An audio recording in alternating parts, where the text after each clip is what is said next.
sa pananampalataya po. Ganun nga din po, hinalantulad din po tayo ng Panginoon sa mga sa mga butong itinanim ng mga magsasaka na kung saan ay magbubunga. Kaysa lang po, di pa po sa ating pakaramdam na maging to be men and women in Christ Jesus.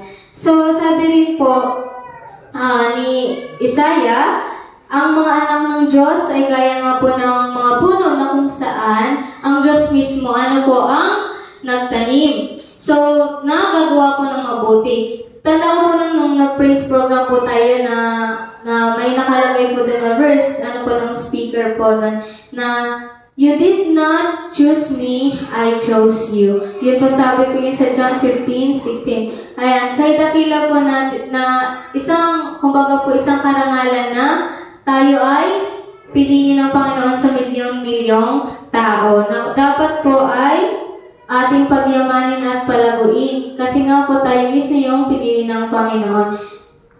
And also, God bring us many lessons from natural life. So, para nga po malaman natin or maunawaan natin kung ano po ba yung spiritual na katotohanan. Ang Panginoon, di ba po ang Panginoon lamang po ang kayang magbigay ng buhay. Sabi nga po, kahit sino man sobrang talino ang tao sa mundo ay hindi kayang magbigay ng buhay sa maliit o malaki man po na halaman at mga hayop. So, bilang tayo po na anak ng Diyos, tayo ay lalago siyempre po kung tayo po ay magpapagamit po sa Kanya sa paggawa po ng bawat isa. Sa mundo nga po, sa panahon po natin na marami tayong kinakaharap na problema at nalulumuan po, dapat po lagi lang tayong magtiwala sa Panginoon. Sabi rin po ni Prophet Isaiah Hosea, sabi po sa 14:5-7, ating po sama-sama basahin. Sabi po sa 14:5-7, sabi po sa 5, ako'y magiging tulad ng hamog sa Israel, siya'y mamumukadkad gaya ng liryo, at kakalat ang kanyang ugat tulad ng Lebanon. 6. Ang kanyang mga sanga ay yayabong at ang kanyang kagandahan ay magiging gaya ng puno ng olibo, at ang kanyang bango ay tulad ng Lebanon. Sila ay muling maninirahan sa kanyang ilalim, sila ay lalago gaya ng trigo at mamumulaklak na gaya ng puno ng ubas, at ang kanyang bango ay magiging gaya ng Lebanon. So, dito po, sinasaad po dito ni Propeta Hosea na ang paglago, kumbaga, mini-main point po niya ang kagandahan at kasaganahan na inihambing ang muling pagsibol po ng Israel. So, ang mga nanahanahan po sa ilalim ng protection po ng Diyos ay uunlad. Tayo po ba yung uunlad? Mga Panginoon. Mga kapatid. Tayo po ba yung uunlad? Meron po, umunlad po ba tayo?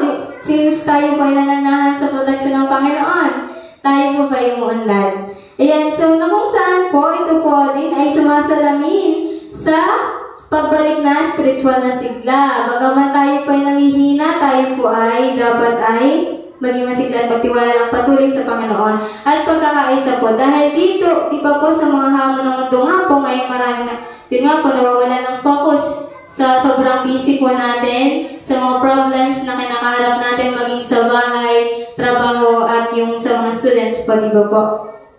Sabi nga, ngunit ang pagkatandaan po natin na God is our provider. Siya po ang ating eternal light. Siya po ang ating sunshine and the shield, the bread of life. Kaya saan po tayo, di ba po? Sa Panginoon na po tayo. Kaya po dapat po tayo ay magtiwala lang sa Kanya. Kumbaga sa hamon po ng buhay, andyan lang po ang Panginoon para ating maging kalasang. Ano po? So, God gave a wonderful gift to the world. Yun nga po yung kanina. Ano po? Sino po kayong wonderful gift na binigay ng Panginoon? Ayan, si Jesus po. This is unequaled. Walang kapantay. Sinabi, dinescribe na ni Kuya Jumel lahat. Dakila na hindi mapantay ang regalo ng sino man, sapagkat ang Panginoon po ay binuwis ang kanyang buhay para po sa atin, na kung saan ay pinapalibutan po ang mundo ng biyaya ng Panginoon. Katulad po ng hangin, na pumapalibot sa atin na kung saan ay hindi natin kayang mabuhay nang wala ang hangin. Katulad po ng Panginoon, hindi natin kayang mabuhay nang wala siya dahil siya nga po ang ating pinaka-center. If we choose to receive this life-giving grace of God, we will live and grow up to become men and women in Christ. So, dapat po talaga na piliin po natin ang Panginoon. Kung pinili na po natin ang Panginoon, dapat po tayong mag-grow. Ngunit, nag-grow po ba muli tayo, mga kapatid? Nag-grow po ba? Or nakastock lang tayo? Ano po? So, katulad nga po ng mga bulaklak na kung saan or ng sunflower, di ba po, ang sunflower, kung nasa yung sinag ng araw, ay dun humaharap yung bulaklak na kung saan yun ang kanyang kailangan para maging maganda at perfect. So, katulad po nating mga anak ng Diyos, dapat po tayo patuloy na bagaman yung mga problema po ay humarap sa Panginoon at kung saan ang liwanag ng kalangitan po ay magliliwanag po sa atin. At ang ating mga karakter po ay mag-grow. Yun po pala yun. Dapat po, siyempre kay Jesus lang tayo. Sabi nga po sa John 15:4, kayo'y manatili sa akin at ako'y sa inyo. Gaya ng sanga na hindi makakapagbunga sa kanyang sarili, maliban na nakakabit sa puno, gayon din naman kayo, maliban kayo'y manatili sa akin. Napakandang verse po nito na kung saan na pinapalalahanan po tayo na tayo sa lahat ng oras, sa lahat ng segundo man po ay manatili po tayo sa Panginoon sapagkat siya nga po ang ating center, kumbaga sa ating buhay. We can do nothing without God. Siyempre, dapat po, yun nga po, na nakadepende tayo kay Jesus para tayo ay mabuhay. Katulad nga po ng mga sanga na nakadepende sa ugat para lumago or mabuhay. At kapag di ba po malayo tayo sa Kanya, nangihina po tayo, parang anong purpose ng buhay natin? Parang, di ba po, parang anong solusyon sa mga problema na naranasan po natin? Pero kapag po tayo nasa Kanya, ay magbubunga tayo.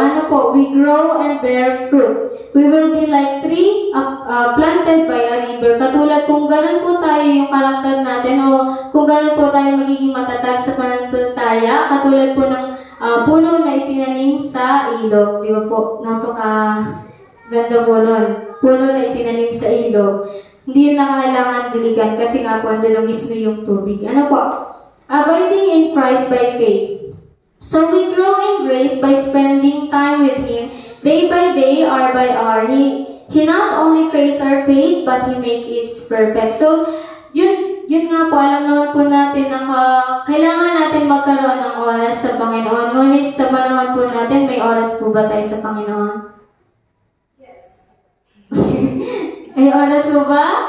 May nakakapagbasa po ba tayo? Ayan, isa rin po. Yun po pala yung isang way para po tayo lumago. Ayan, kaya po siguro hindi ako nag-grow. Hindi po kasi ako kumbaga nawala din po ako ng time para sa Panginoon dahil sobrang busy. Pero hindi po yun dapat dahilan para tayo mawala ng time sa Panginoon. Kahit man po sa gawaing bahay, sa trabaho, kahit yun po yung mga dahilan natin. Kasi aminin po natin na kahit sobrang busy na, may time pa rin po tayo, di ba? Para makapag-cellphone, mag-scroll sa ganyan. So, imbis po na mag-ganon tayo, ay mag-spend po tayo ng time para po naman sa ating Panginoon. Kasi yun nga po, dito po tayo lalago. So, may isa rin pong verse na sabi nga po ay nagsasabi, if God is with us, if God is for us, who can be against us? So, ang Panginoon nga po is lagi natin kasama, po. So, Christ must be the first, last, and always sa ating buhay. Hindi po unahin natin yung mga plano muna natin sa pang-araw-araw. Dapat lagi ang Panginoon muna, God first nga po, di ba po? He is not to be the only at the beginning. Hindi lang po siya dapat sa umpisa lang. Gano'n po ba tayo yung pagkabinyag lang po natin tayo masigla or yung mga unang week pa lang, dun lang po tayo masigla? Dapat hindi daw po dapat hindi lang po sa una, tuloy dapat sa pang-araw-araw nating buhay. Siyempre dapat mag-grow po tayo everyday. So, Yun nga po yung sabi din po na, sinasabi rin po David sa verse na Psalm 16:8. Ayan, pinaparating po dito na, I'm always aware of the Lord's presence. He is near and nothing can shake me. Same verse, parang same meaning lang po siya nung isang verse lang. No? So, how am I to live in Christ? So, meron po dito ang acronym po by topic. Yung Christ na C ay nag-stand po siya sa commit yourself to God. So, yun nga po. Every morning, dapat po talaga nakatuon yung ating attention kay God. Ano po? Yan, pagkagising po natin sa umaga, pinapalanan po tayo na maglaan ng oras, ibigay ang ating sarili sa Panginoon, at isantabi nga po muna natin ang ating mga plano. At tayo ay Kanyang gagabayan. Siyempre po, pag inuna natin ang Panginoon, hindi na po natin kailangang mag-worry.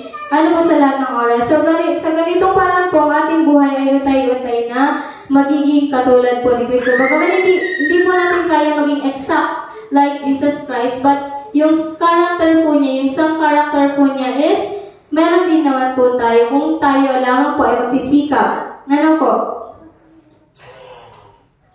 Next po ay humble yourself to God. Siyempre po, bagaman may mga pagkakataon na nagagalit tayo or may naranasan na na-encounter na nagagalit tayo, ano po na hindi natin maiwasan. Ngunit, lagi nga po nating alalahanin na tayo magpakumbaba dahil tayo po yung nakakaunawa. Kung hindi po kaya ng ating kapwa na gano'n, di-apply po natin sa sarili natin. Restore yourself to God. Ayan, ibalik po natin yung ating faith, or kung nanghihina nga man po tayo, ibalik po natin yun sa Panginoon. Kasi nga po, siyempre, ang Panginoon po ay lang nandiyan, hintay lang po tayo naman. Bali kung tayo man ay nalulungo o nanghihina man po ang bawat isa. Ano po, wag po tayong, kumbaga, wag po tayong Panginoon din po na love, fighting po mga. Illuminate your vision to God. So, pagliwanagin po natin ang tingin nga po kay God. Kumbaga, isa lang po yung pinapahiwatig nito. Ano mga kapatid, na kung saan dapat nakatuon, nakafocus tayo sa Panginoon, mag-grow tayo sa Panginoon. Yan, secure your calling from God. Kumbaga, di ba po, pag tinawag po agad tayo ng Panginoon, dapat tutugon po agad tayo. Ano po, it's katulad po halimbawa po sa, yan nga po, katulad po dito sa pagsalita sa unahan, o kung saan mang gawain, ay wag po tayong tatanggi. Ano po, bagaman musik na po ako. Kasi kala ko po ay si Ate Rosalyn. Sabi si Ate Rosalyn daw ang magme-message ngayon. So, kala ko nakaligtas na ako. Ayan, pero ito po kasing message na ito ay kumbaga pinush lang din po ako sa Panidashi. Kasi Ate Angel, mag-speak ka naman, di na kita naririnig. Kaya parang gano'n. So, ko nga, so before mag-end po ang taon ay magpagamit tayo sa Panginoon. Ayan. Trust God. Ayan. So, siyempre magtiwala. Ayan. Nagigil po ako kasi may nangyari po noon during school, sobrang dami pong gawain noon. Tapos, ito po yung katulong na may practice po kami ng cha-cha. At Sabado po yun. So, kumbaga yun lang po yung practice. Ay, hindi po ako ma-attend. Ay, inuna ko ang Sabat. Siyempre sabi ko, unahin ko ang Sabat.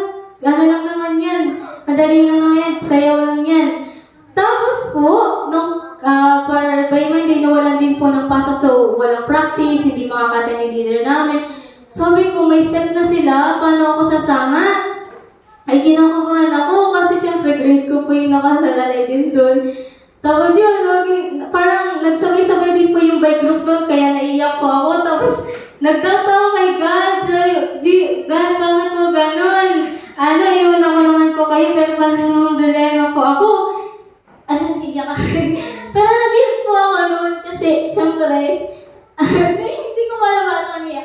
Kasi, nagtatawa kay God. Kasi, pero, kumbaga nag-chat nun si Ashley na, siya yung nag-remind sa akin na, pinalala niya yung Romans 8:18 na, the pain that you will feeling never compare the joy that's coming. So, parang, bakit nag-doubt ka sa Panginoon? Sabi kong gano'n.